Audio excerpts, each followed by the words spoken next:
یه چیزی خیلی عجیبه و برام خیلی سواله، چجوری میشه یه آدم یه شب تو قلبت بشینه؟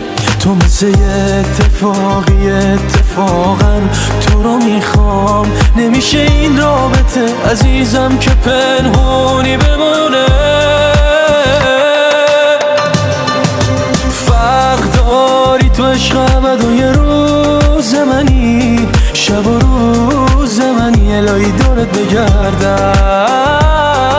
تو فرق داری، تو یه تیکه از جون منی، همه جوره یعنی تا آخرش با تو هستم.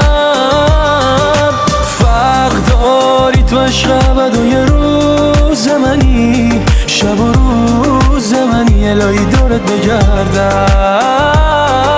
تو فرق داری، تو یه تیکه از جون منی، همه جوره یعنی تا آخرش با تو هستم.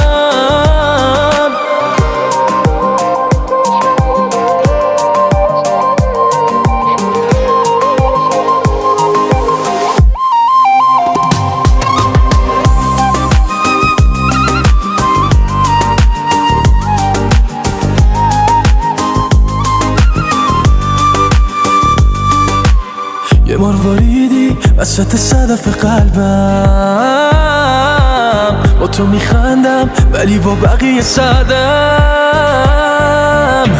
آخه چشمات یه جوری قشنگه،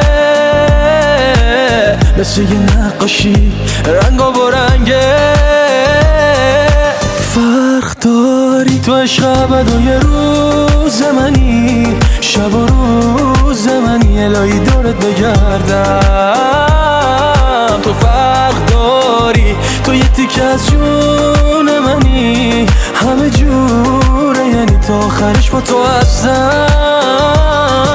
فرق داری تو عشق ابد و یه روز منی، شب و روز منی، الهی دورت بگردم.